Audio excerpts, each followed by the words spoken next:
Olá amigos, vocês já ouviram falar no Cabeça de Vaca? Não? Então me acompanhe na resenha literária de hoje após a vinheta.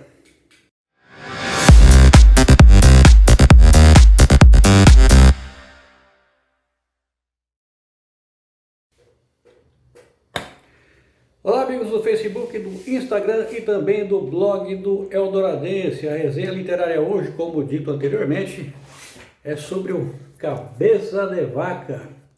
Esse cara, esse personagem fantástico, que foi aí um colonizador, um desbravador, um viajante espanhol, nascido em Jerez de la Frontera, né? Durante o império do governo de Carlos V na Espanha. O Cabeça de Vaca, que foi para uma expedição na Flórida com centenas de homens, essa expedição liderada por Pánfilo Narváez, e essa expedição ela naufragou, teve um naufrágio gigantesco ali no Mar do Caribe, que é um mar bastante inóspito até hoje, né? Imagina naquela época, no século XVI. Muitas pessoas naufragaram, muitas pessoas morreram, chegando 22 apenas ao continente. Dessas 22 pessoas, muitas morreram em terra, em confrontos com índios. Sobraram apenas 4, dentre elas o Cabeça de Vaca. E aí ele foi andando ali nos Estados Unidos, pela Flórida, tentando ali colonizar aquele espaço, cruzando aí, tendo vários contatos com diversas tribos indígenas e também vivenciando muitas situações. Dentre elas, ele foi escravo de uma tribo indígena. Fugitivo dessa tribo, ele foi conhecer uma outra tribo na qual essas pessoas estavam com muita fome, em uma situação de miséria extrema, e não, intimaram o Cabeça de Vaca na crença de que ele curasse essas pessoas. O que ele fez? Ele fez uma oração, católico como era, fez uma oração por esses indígenas, eles se curaram realmente. E aí espalhou-se a fama no continente norte-americano de que o Cabeça de Vaca era um ser quase que místico, um curandeiro. E ele passou a ser admirado pelos indígenas, né? E ele também absorveu muito dessa cultura indígena. Ele chegou a andar nu, perambulando aí pelos Estados Unidos, pela Flórida, e chegando até o território do México. Do México, ele voltou para a Europa, né, de barco, né, com o intuito de reivindicar aí o posto de governador da Flórida. Mas ele não conseguiu esse feito. Porém, ele tinha um financiamento para fazer uma viagem agora para a América do Sul, para ser governador adelantado que em espanhol seria o adiantado, aqui nas terras do Rio da Prata. Ele seria um governador de uma porção de terra da Companhia das Índias Ocidentais. Ele fez essa viagem, né? Ele desceu ali em Santa Catarina, na ilha de Santa Catarina, ficou ali por um tempo, conseguiu contato com algumas tribos indígenas e liderou uma expedição até a província do Rio da Prata, inicialmente até Buenos Aires. Tá? E como se deu esse caminho?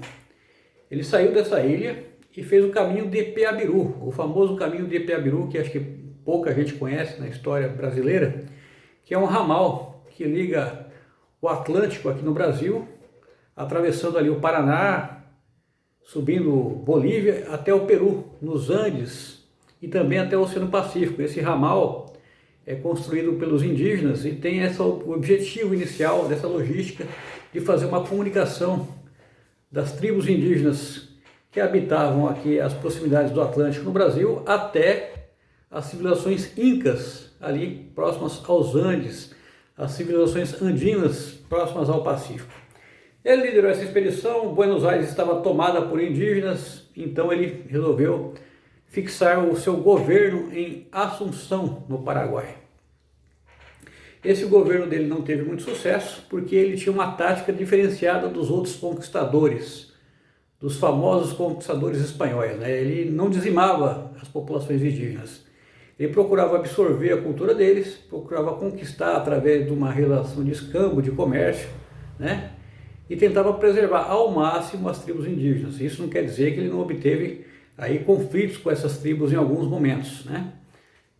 Nesse meio tempo aí ele encontrou tribos que eram canibais, por exemplo, tá? Mas enfim, o Cabeça de Vaca, ele, por ser um personagem que buscava essa interação maior, essa cooperação com os indígenas, ele foi incompreendido pelos seus conterrâneos espanhóis, que também almejavam aí a governança do território do Rio da Prata. Essas pessoas o traíram, fizeram documentos mandados para a corte espanhola, difamando aí o Cabeça de Vaca, falando que ele tinha uma relação muito excessivamente amistosa com os índios e que também ele profanava a figura do imperador Carlos V da Espanha. Então aí ele foi destituído do governo dessa província aí de Assunção, da província do Rio da Prata, cuja capital ainda era Assunção. Ele retorna para a Espanha, tá? O Cabeça de Vaca é um personagem fantástico. Eu não vou aqui enumerar todas as situações que ele viveu enquanto viajante, enquanto conquistador, naufrágios, tempestades, guerras com tribos indígenas, situações de ser escravo, de ser refém dos índios, de viver aí uma situação de ser curandeiro, quase um ser mítico, milagroso. É uma coisa absurda a riqueza da história desse conquistador e o quanto ele é desconhecido no Brasil. Ele é mais conhecido nos Estados Unidos, na expedição que ele fez pela Flórida, do que realmente aqui pelas expedições que ele fez até o Rio da Prata. Para se ter uma ideia, ele foi o primeiro homem branco a conhecer as cataratas do Iguaçu. E foi aí, em Foz do Iguaçu, que eu tive conhecimento pela primeira vez, o primeiro contato com esse personagem, o Cabeça de Vaca. Eu fui num restaurante lá, esse restaurante chamava Cabeça de Vaca. Eu fui no hotel em Foz do Iguaçu, de verdade, tinha um esqueleto de um crânio de uma vaca, em homenagem ao Cabeça de Vaca, né? E esse nome, eu esqueci de falar isso, Cabeça de Vaca, foi dado pelo imperador espanhol, porque durante a guerra dos espanhóis contra os árabes tinham dominado a Espanha e se concentravam num forte que era escondido ali num território que até então os soldados espanhóis não sabiam onde que era. O avô do Cabeça de Vaca era um pastor.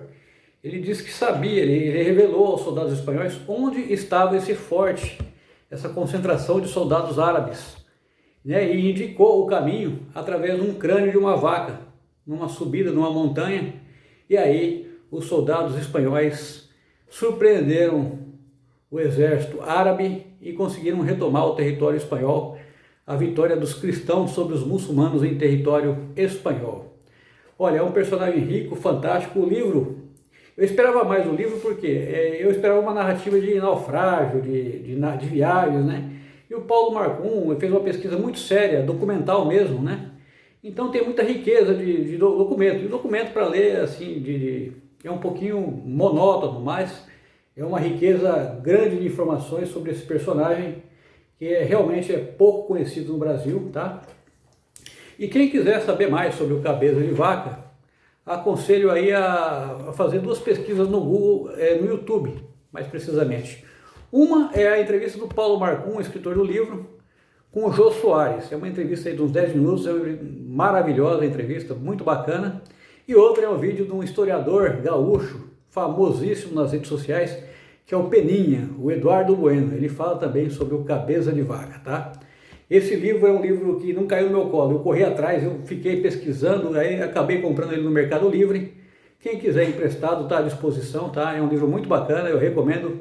Eu que gosto muito de literatura de viagem, de aventura, fiquei apaixonado pelo livro e acabei a pesquisar muito mais sobre o Cabeça de Vaca nas redes sociais e no YouTube, tá certo?